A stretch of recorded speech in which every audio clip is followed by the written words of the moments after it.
por uma nota que de parte do sindicato SEPA está de uma preocupação, para o qual está uitgeleggesteld, entre outros, o papel com certa fundação, entre outros,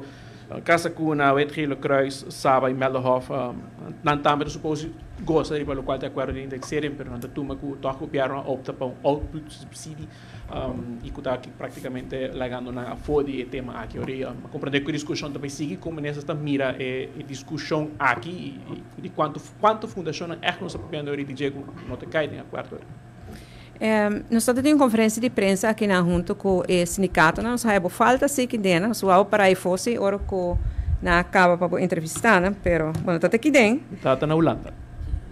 Ok, bom medio todo aí for para entrevistar assim.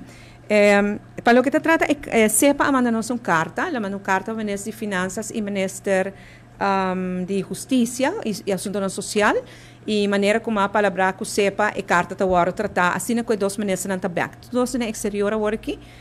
assim não está não está atendendo e agora não tem contesta para SEPA também então o tema de output subsídio não coisa já não tem a ver com indexering não output subsídio é algo de basta tempo passar acaba com o acordo aceitar e tempo e não e com o acordo terceiro delante agora aqui por isso aqui está tema que tem que agora atender com o ministro não mesmo